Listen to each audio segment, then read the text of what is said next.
যে যত বড় ধনী হই না কেন, যার যত টাকা থাকুক না কেন, যার যত অর্থ থাকুক না কেন, একটা কথা মনে রাখবে, শেষের দিনে তোমার আপনেরা কেউ নয়। যাদের আকলে তুমি বসে আছো, সারাদিন শুধু আমরা বলে যাচ্ছি ছেলে আমারে, মেয়ে আমার, জায়গায় আমারে, জমি আমারে, বিষয় আমারে, বৈভব আমার, যতই আমারে আমারে করো না কেন,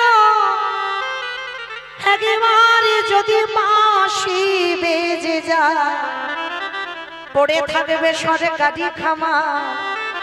এসেছো একা, তুমি যাবে একা, শেষের দিনে তোমার সঙ্গে আর কেউ যাবে না।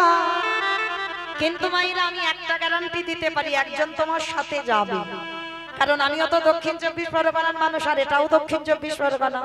তাহলে এই জেলাতে একটা নিয়ম আছে, সে গরিব হোক আর বড় লোক হোক, যার যত টাকা থাকুক না কেন, কেউ যদি সারা জীবনটা দিল্লি বম্বে কাটায়, তবু মনে রেখো শেষের দিনে কেউ যাবে না, একজন যাবে। কি মাইরা জানি না আপনাদের এই গ্রামে নিয়ম আছে কিনা, মানুষ মরে গেলে দুটো জিনিস ভাড়া করতে হবে, একটা হলো খোল আর একটা হলো করতাল। কি গো পিছনে বাজাতে বাজাতে যাই না? বলো হরি বল, বলো হরি বল, যাই তো। তাহলে কেন যাবে? ঠাকুর বিসর্জন করতে যাচ্ছ, বড় বড় ডিজে বক্স বাজছে, তাহলে আমাদের দেহ যেদিন বিসর্জন হবে একটা ডিজে বক্স বাজালে কি হতো না? নিশ্চয়ই হতো। তাহলে হচ্ছে না কেন?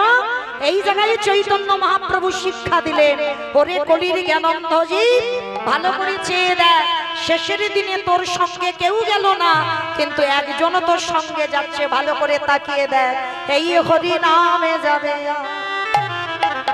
আমাদের পচা দেখো যাবে, যেদিন তুমি ভাবো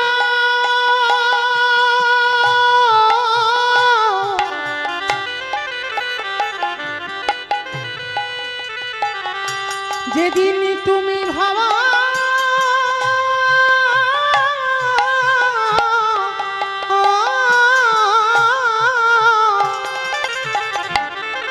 নিতাই গৌর প্রেমানন্দে হরি বল, হরি বল। ভাবো ওই ভাব পারে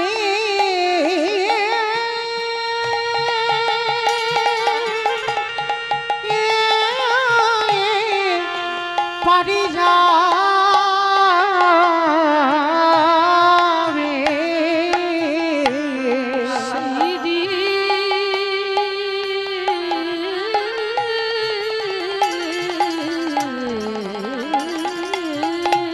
হরি নাম ছাড়া তোমার কোনো পথ নাই। সেই দিনে নামে যাবে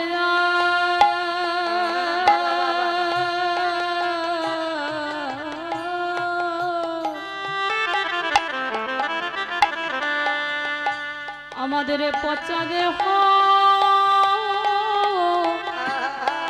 ও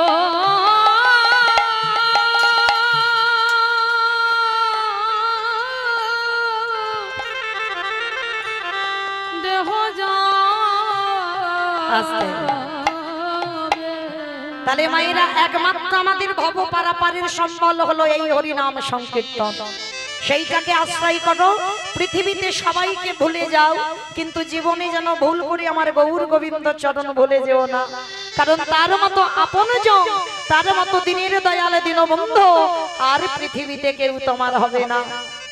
যার জন্য বাবা পৃথিবীর মাটিতে কৃষ্ণ যে কলিকালের মাটিতে গৌর হয়ে এলো, পৃথিবীতে হাজার হাজার ভক্ত ছিল, লাখ লাখ ভক্ত ছিল, কোটি কোটি ভক্ত ছিল, কিন্তু কারোর ডাকে এলো না, এসেছিল শুধুমাত্র একজনের ডাকে, যিনি হলেন শান্তিপুরের মাটিতে বুড়ো অদ্বৈত আচার্য গোসাই।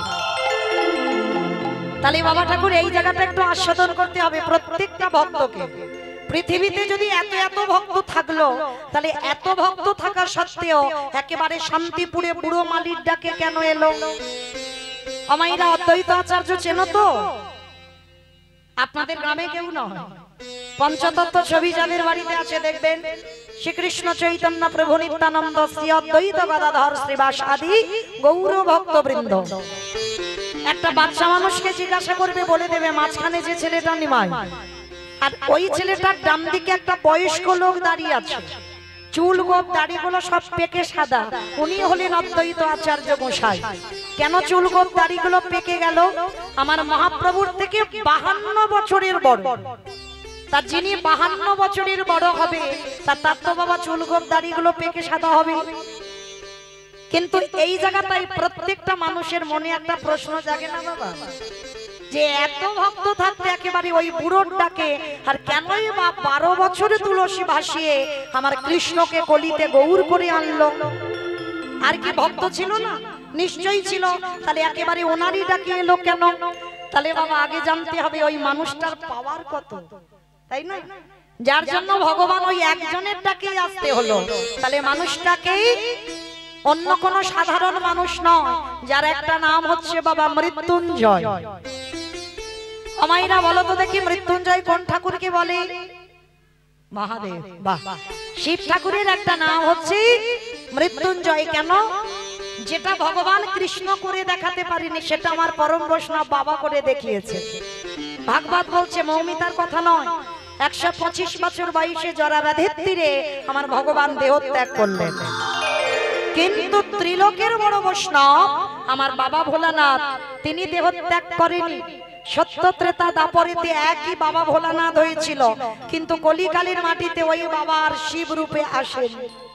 কি গো মাইরা, ফাল্গুন মাসের 24 তারিখে একটা তিথি গেল, শিব চতুর্দশী ব্রত।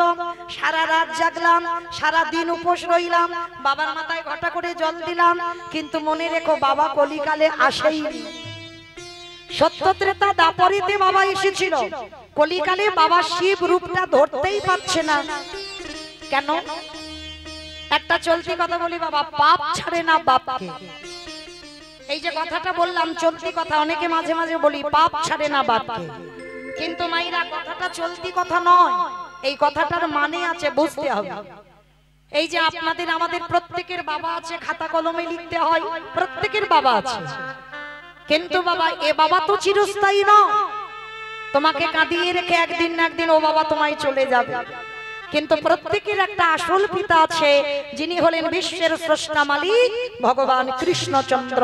নিতাই গৌর প্রেমানন্দে হরি বল। যিনি হলেন বিশ্ব পিতা, যিনি হলেন জগৎ পিতা, যিনি হলেন সবার বাবা। আচ্ছা বলেন তো বাবা, ভালো করে বিচার করে, সেই বাবাকে কি পাপ ছেড়েছিল? কখনো ছাড়েনি। কুরুক্ষেত্রের মাঠে যেদিন গান্ধারীর শতপুত্র নিধন হলো, হাতে মশাল জেলে মাতা গান্ধারী পাগলিনীর মতো কেঁদেছিল। আর যখন দুর্যোধন প্রাণ ত্যাগ করলো, মা হয়ে ছেলের জন্য চিতা সাজাতে পারে, কিন্তু বলো তো মা হয়ে কি ছেলের মুখে আগুনটা দিতে পারে? পারে না। যখন পাগলিনীর মতো কাঁদছিল মাতা গান্ধারী, তখন পিছন থেকে কে যেন এসে বলেছিল, আমি আছি, আমি আছি, তোমার ছেলের মুখাগ্নি করবার জন্য আমি আছি। পিছনে তাকিয়ে দেখলো বাবা, কাউকে দেখতে পাচ্ছে না। কে তুমি? আমি সবাইকে দেখতে পাচ্ছি, কিন্তু যে বলছে আমি আছি তাকে দেখতে পাচ্ছি না কেন? সেদিন পিছনের মানুষটা হেসে বলেছিল, হাজার হাজার হ্যালোরিন জেলে যদি আমার সামনে কেউ জেলে দেয়, আমারে দেখা যায় না। হাজার হাজার টিউবলাইট জেলে যদি আমার সামনে জেলে দেয়, আমারে দেখা যায় না। হাজার হ্যারিকেনে যদি আমার সামনে ধরে, আমারে দেখা যায় না। আমারে দেখতে গেলে তার জ্ঞান চোখটা খুলতে হবে, একবার কুলকুণ্ডলী জাগরিত করতে হবে, তবেই যদি সেই হৃদয়ে দেখতে পায় আমি এসেছি। তবে তোমার সেই নয়ন খৈরি, তথাপি আমি তোমায় দেখা দেব। মাতা গান্ধারী বারবার বলেছিল, কে তুই? আমি তোকে দেখতে পাচ্ছি না কেন? বলে, আমি দেখা দিলেই তো তুমি দেখবে। ভগবান পিছন থেকে সামনে এসে দাঁড়িয়ে, গান্ধারী কাঁদছে আর কৃষ্ণ দাঁড়িয়ে দাঁড়িয়ে খিলখিল করে হাসছে। গান্ধারী চিৎকার করে বলেছিল, কৃষ্ণ, আমি পুত্র খারা জননী, আমার চোখের সামনে আমার শতপুত্র নিধন হলো, আমার কুরু বংশটাকে তুই ধ্বংস করে দিলি। কৃষ্ণ একটা পুত্র হারা জননী কাঁদছে আর তুই আমাদের দিকে হাসছিস। পিসি হাসবো না? তুমি তো হাসির কাজ করছো, ওই জন্য হাসছি। কৃষ্ণ আমার ছেলেগুলো মরে গেছে, আমি কাঁদছি, তুই হাসছিস কেন? পিসি একটা কথা মনে রেখো, ভালো করে স্মরণ করে রেখে তো পিসি, এই যে ছেলেগুলো মরেছে কোন ছেলেটার মৃত্যুর জন্য তোমার কৃষ্ণ দায়ী নয়, কারণ এদের মৃত্যুর জন্য তুমি একমাত্র মা দায়ী হয়েছো। কৃষ্ণ আমি ওদের মা, আমি কি করে দায়ী হব? বলে পিসিমা, জন্ম দিলেই শুধু মা হওয়া যায় না, মায়ের কর্তব্যগুলো আগে পালন করতে হয়। কে গো মায়েরা, জন্ম দিলেই হয়ে গেল ছেলের মা হয়েছো? না, তাহলে মায়ের কর্তব্যগুলো আগে পালন করতে হবে, তবে তুমি মা হওয়ার যোগ্যতা অর্জন করবে। ছেলেদের শুধু লেখাপড়ার ডিগ্রি তৈরি করলে হবে না মা, সকাল থেকে আর সন্ধ্যা পর্যন্ত ছেলেদের ওই কেজি স্কুলের বইগুলো শুধু পড়ালে হবে না, ওগুলো দরকার, ওগুলো প্রয়োজন, কিন্তু তার মধ্যে দিয়েও সন্তানদের একটু আধ্যাত্মিক চেতনা দেওয়াটা দরকার। প্রত্যেকটা মাকে বলে যায়, সকালবেলা ঘুম থেকে তুলে দিয়ে ছেলেদেরকে আগে শিক্ষা দাও, বিছানা থেকে নামার আগে একবার মা ধরিত্রীকে আগে প্রণাম কর। এগুলো ছোটবেলা থেকে শেখাতে হবে মা, বড় হলে হবে না, ছোটবেলা থেকে শেখাও। সকাল ঘুম চোখটা খুলে আগে আমার ধরিত্রীকে প্রণাম করতে হবে। কেন? ভালো করে ভেবে দেখেন তো বাবা, সকাল হলে ওই ধরিত্রীর উপরে আমরা মলমূত্র ত্যাগ করব, ওই ধরিত্রীর উপরে কত যানবাহন চলে যায়, কত ট্রেন ট্রাম বাস, কত ভারী ভারী গাড়ি যাচ্ছে। সকাল হলে ওই মাটি খনন করে বীজ বপন করছে, অঙ্কুরিত হলো, সেই বীজে ফসল ফলে আপনারা আমরা প্রসাদ পাচ্ছি। তাহলে যে মা এত কষ্ট করে, তাহলে সকালবেলা উঠে সেই মাকে যদি একটা প্রণাম না করি, তাহলে আমাদের মনুষ্যত্বটা রইল কোথায়? কোন মন্ত্রের দরকার নেই, সকালবেলা অন্তত একবার ধরিত্রী মাকে বলো, মা এই সকালবেলা খুলে তোমার বুকে আমি চরণ তুলে দেব, তুমি কৃপা করে সারাদিন তোমার বুকের উপরে যা অপরাধ অন্যায় করব তুমি সন্তান মনে করে আমায় ক্ষমা করে দিও। নিতাই গৌর প্রেমানন্দে হরি বল হরি বল। ছেলেমেয়েরা স্নান করুক, বলেন যে তুলসী গাছে জল দে, স্নান করে যাই হোক না কেন বাবা, এত এত বই পড়ছে, তার ভিতরে একটা অন্তত একবার করে একটু গীতা পাঠ অন্তত করা। আমি করিয়েছি মা আমার ছেলেকে, সে 3টে বাজুক আর 2:30 বাজুক আর 2টো বাজুক, স্নান করলে গীতা পড়তে ভুলে যায় না, যত তাড়া থাক স্কুলে ভুলে যায় না। স্নান করে ছোটবেলা থেকে শেখানো তুলসী গাছে জল দে। আজকে আমি বাড়িতে থাকি না, আজকে ছেলে আমার কাছে থাকে না, তবু কিন্তু কোনোদিন স্নান করে তুলসী গাছে জল দিতে ভুলে যায় না। তো এই সংস্কারগুলো বাবা দেবে না, এই সংস্কারগুলো মা দেবে। আর এই রকম যদি সন্তান তৈরি করতে পারো, সে সন্তান জীবনে বড় হয়ে অধর্মের পথে যাবে না। আজকের কৃষ্ণ বলছে, পিসিমা 100টা ছেলের মৃত্যুর জন্য আমি দায়ী নয়, 100টা ছেলের মৃত্যুর জন্য পিসি তুমি দায়ী। কৃষ্ণ আমি তোদের মা, বলে না। মনে রেখো পিসি, চোরের ধন তো পাড়াই নেয়। তুমি যে 100টা ছেলে মরে গেছো যাদের জন্য কাঁদছো, ওই 100টা ছেলে তো তোমার নয়, সবকটাকে চুরি করেছো। চমকে উঠলো গান্ধারী, কৃষ্ণ আমি 100টা ছেলে চুরি করেছি? বলে হ্যাঁ পিসি।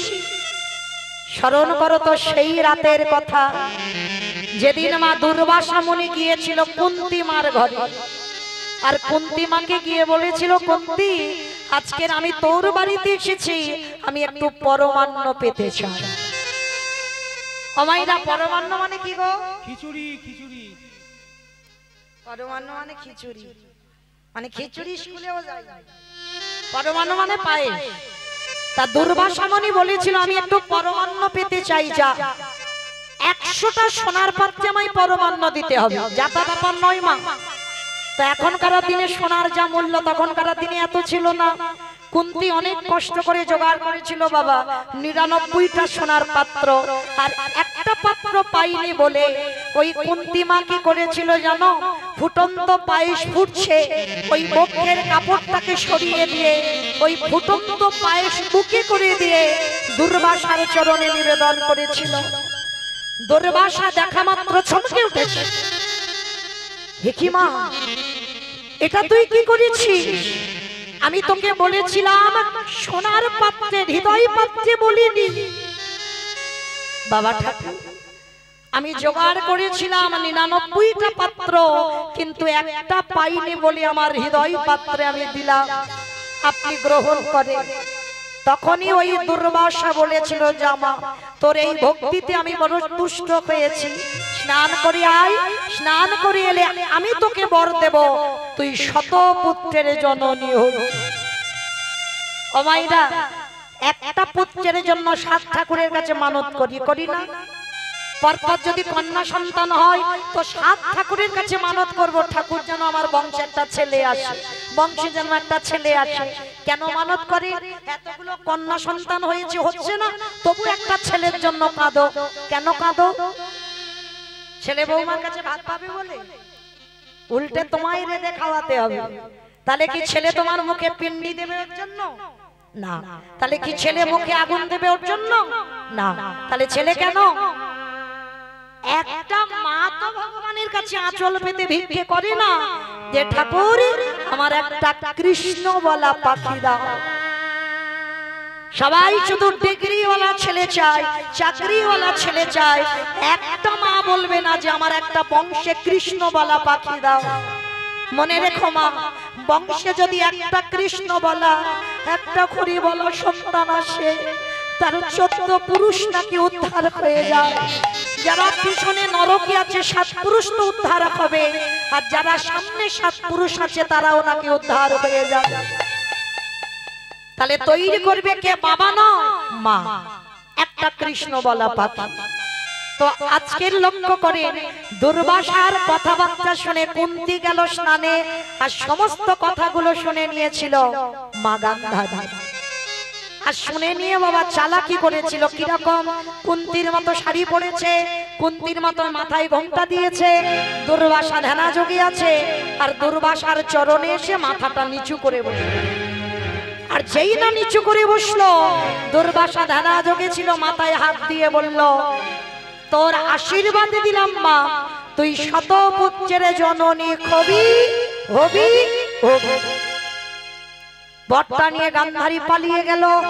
আধা ঘন্টা পরে কুন্তী এসে বলছে, বাবা ঠাকুর আপনি আমাকে বর দেবেন বলেছিলেন, দেন। সে কি মা, আমি তো তোকে একটু আগেই বর দিলাম, আবার তুই আমাকে আমার কাছে বর চাইছিস কেন? কিসের জন্য তুই আমার? তোর এত লোভ, তোর এত লালসা, এই মুহূর্তে আমি তোকে অভিশাপ দেব না। না বাবা ঠাকুর, আপনার বোধহয় কোথাও ভুল হচ্ছে, আপনি আমাকে বর দেননি, তাহলে আমি কাকে বর দিলাম? ধ্যানা যোগে বসলো, আর ধ্যানা যোগে বসে দেখলো ওটা কুন্তী নয়, গান্ধারী বরটা চুরি করে নিয়ে পালিয়ে যাচ্ছে। রাগান্বিত হয়ে বলেছিলে, পাপিষ্ঠা নারী, তোর এত বড় স্পর্ধা, তুই দুর্বাসার সঙ্গে ছলনা করলি, আমি তোরে ছেড়ে দেব না। কুন্তীর মাথায় হাত দিয়ে বর দিল, তুই 3টে ছেলের মা হবি, যুধিষ্ঠির, ভীম, অর্জুন। মাতৃর হবে 2টো সন্তান, নকুল, সহদেব। আর মাতৃর মৃত্যুর পর এই ত্রিভুবন জানবে তুই পঞ্চপুত্রের জননী। আর তোরই 5টা ছেলের হাতে ওই গান্ধারীর শতপুত্র নিধন হবে হবে হবে। কথাটা বললো কে মা? মৌমিতা না, কুরুক্ষেত্রের মাঠে ভগবান কৃষ্ণ পিসি গান্ধারীকে বলছে, পিসি চোরের ধন তো বাট পারাই না, কান্নাকাটি কিসে? পাপের ভরা পূর্ণ হয়েছে, তাই তোমায় কাঁদতে হচ্ছে। সেই দিন আমার কৃষ্ণকে অভিশাপ দিয়েছিল মাতা গান্ধারী, কৃষ্ণ আজ যেমন আমার কুরু বংশ তুই ধ্বংস করলি, আমি তোরই অভিশাপ দিলাম, আমার মতো করে তোরও পুত্র হারাতে হবে, তোরও আপনজন হারাতে হবে, তোরও নিজ নিজ আপনজনদের হারিয়ে কাঁদতে হবে। আমি অভিশাপ দিলাম, তোর 56 কোটি যদু বংশ ধ্বংস হবে হবে হবে। মনে রেখো বাবা, ভগবান মহাভারতে দুবার কেঁদেছে, দুবার। ভগবান আর কখনো কাঁদেনি, সব সময় অসুর নিধন করেছে, ভগবান মারামারি করেছে, পেটাপিটি করেছে, শুধু হেসে হেসে, কিন্তু দুবার কেঁদেছে মহাভারতে। কখন? যেদিন বাবা পঞ্চ পাণ্ডব পাশা খেলায় হেরে গেল।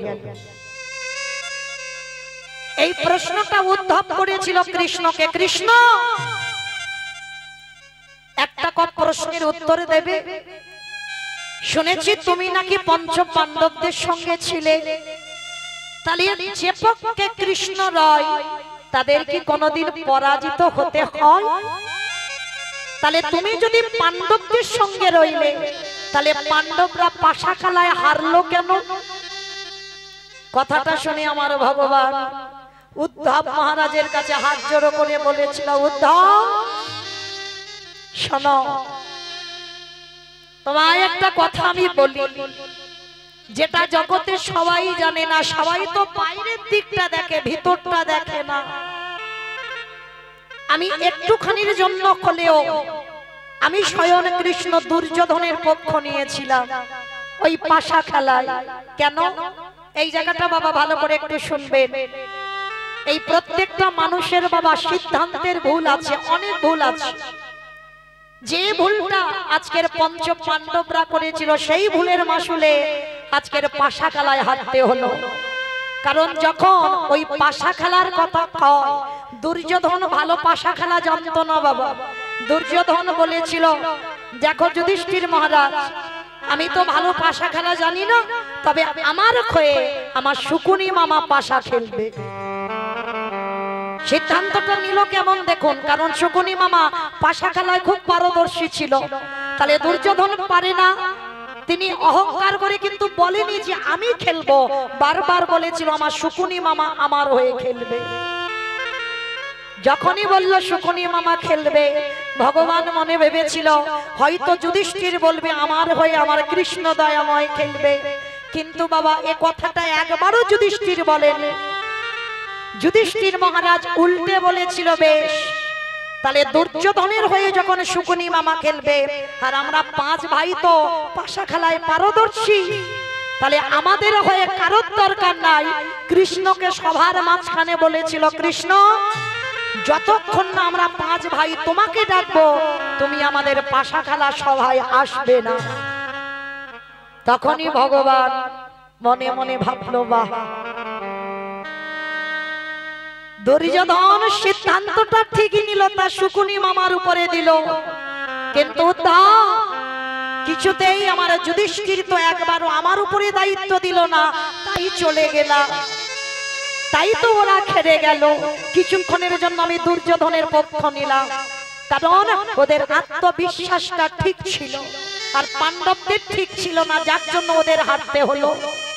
উদ্ধব বলল, বেশ এটা নয় আমি মেনে নিলাম, কিন্তু যে সখী দ্রৌপদীকে তুমি বেশি ভালোবাসো সব থেকে, তাহলে সেই সখীর সম্মান নিয়ে টানাটানি হলো, তুমি দাঁড়িয়ে দাঁড়িয়ে দেখলে কেন? তাহলে প্রথমেই কি তুমি বস্ত্রটা দিতে পারতে না? পারতে তো, তাহলে দাঁড়িয়ে দাঁড়িয়ে দেখলে।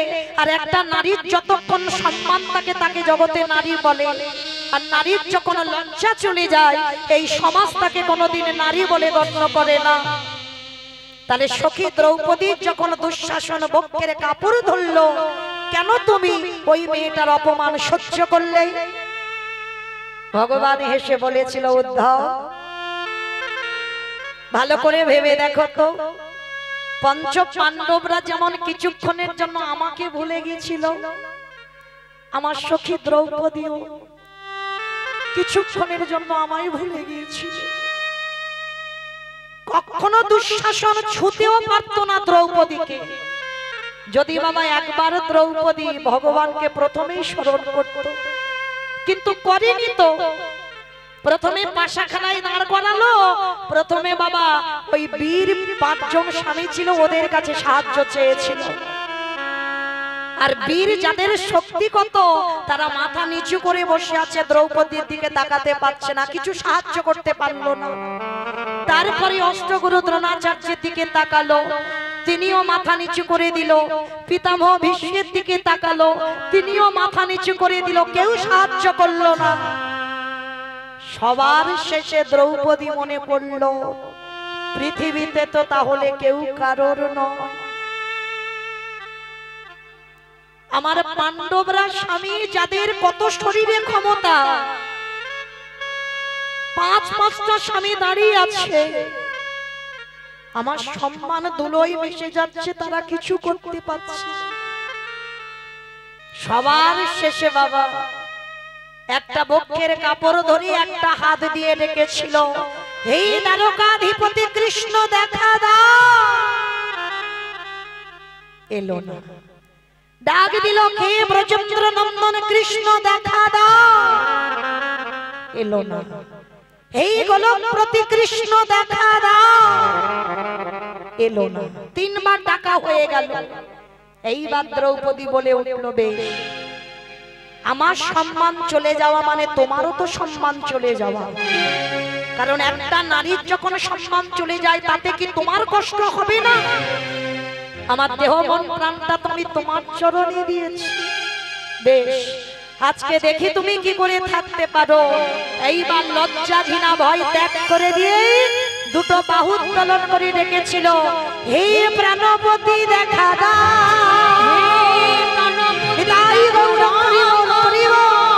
হে প্রাণপতি দেখা দাও। প্রাণপতি দেখা দাও। হে প্রাণপতি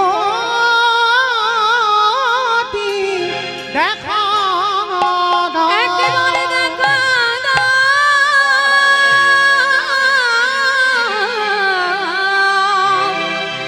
দেখা দেখা দাও।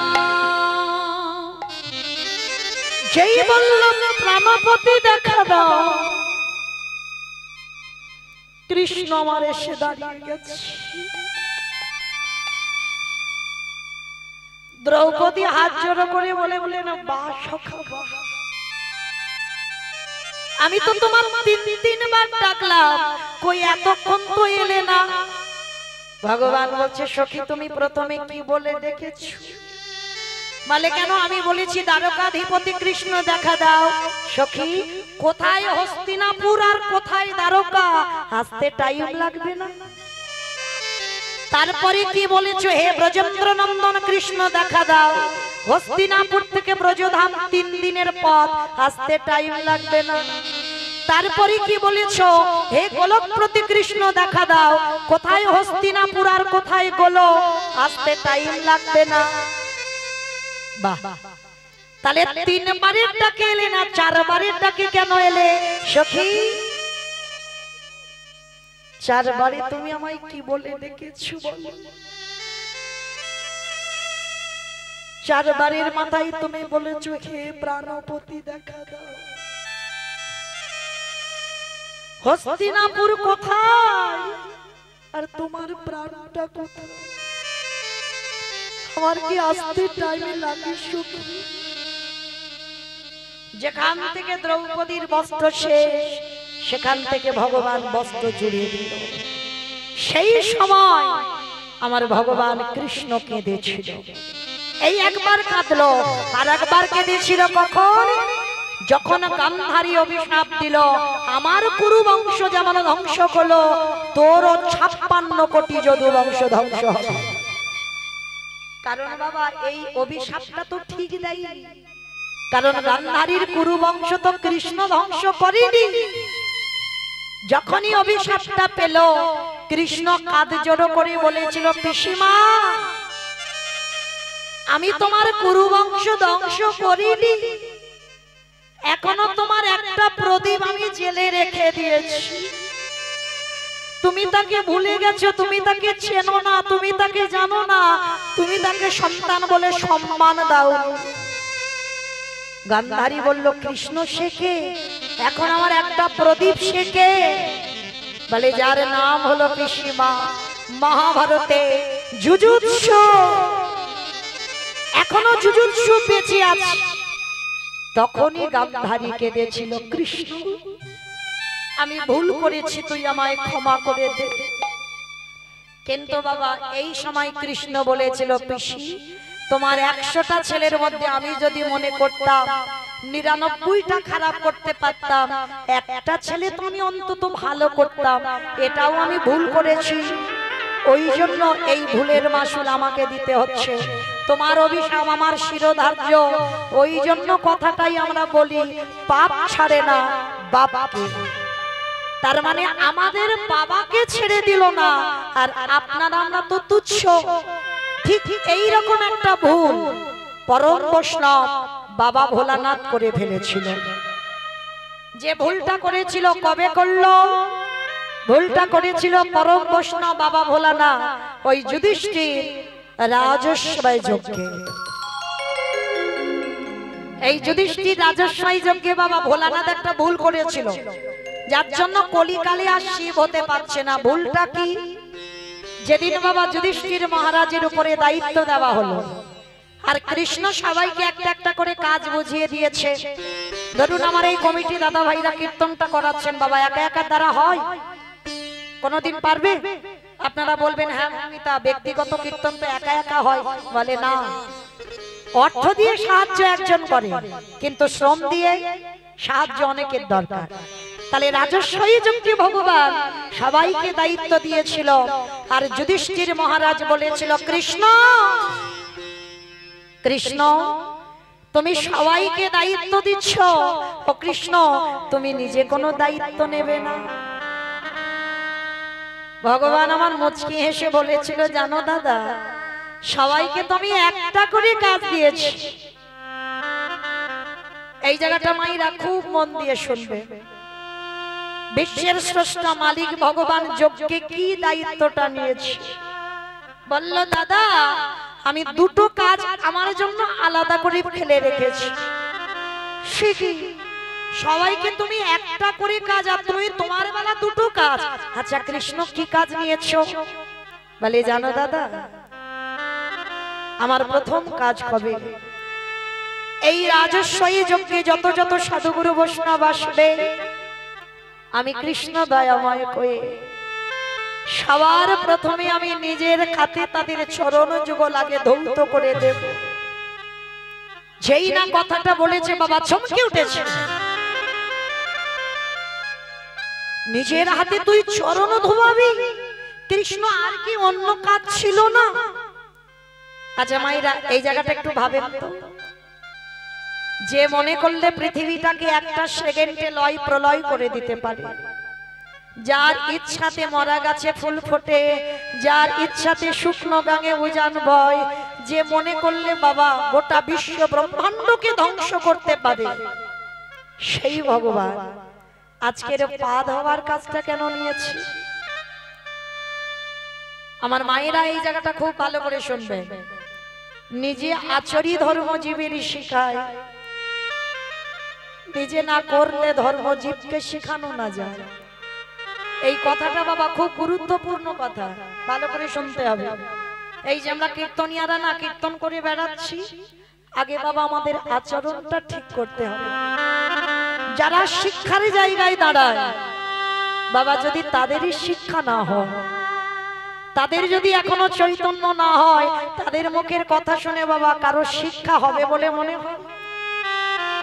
আমি শিক্ষার জায়গায় দাঁড়িয়ে আমি যদি আমার পিতামাতাকে সম্মান না করি, সাধুগুরু বৈষ্ণব দেখলে আমি যদি নত না হই, আমি গুরুচরণে যদি নত না হই, আমি যদি কৃষ্ণ বলি না কাঁদি, তাহলে আমাকে দেখে বাবা জীব শিখবে কি?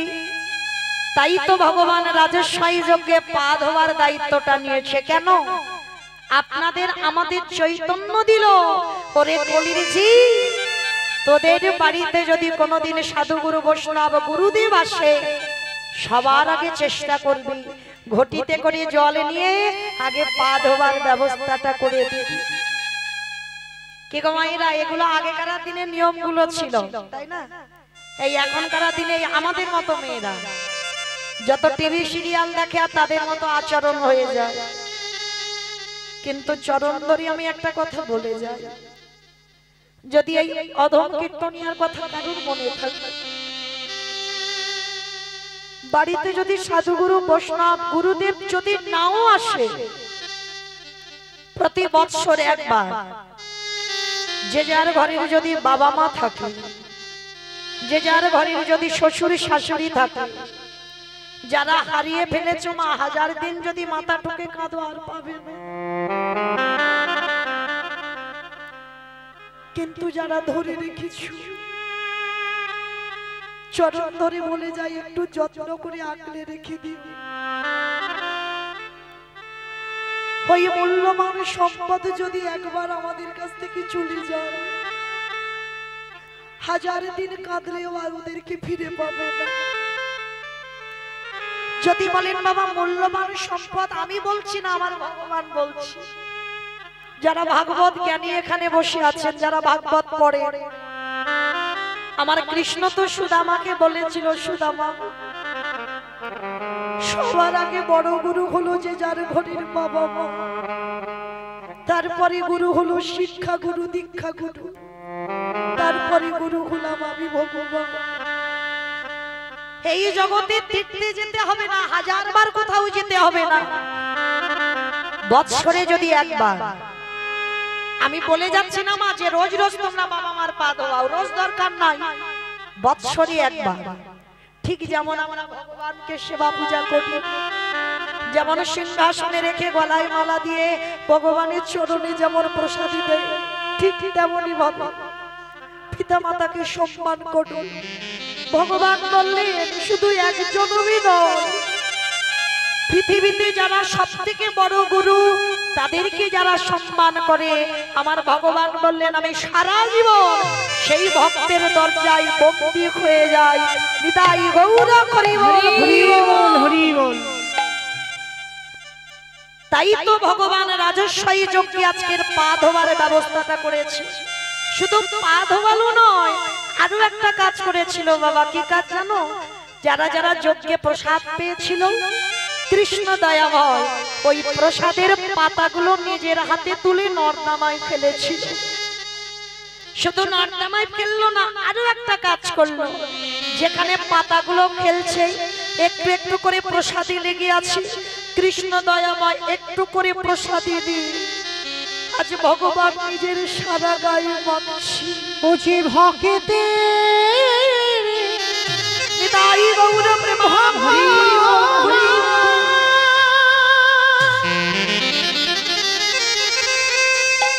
বুঝি ভক্ত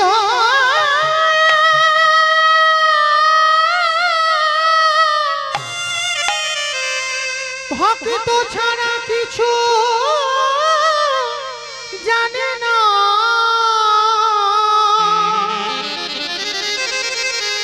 তাই তো যুগে যুগে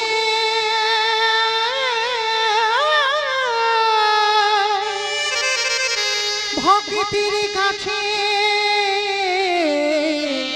ছুটে আসে। আমি ভক্ত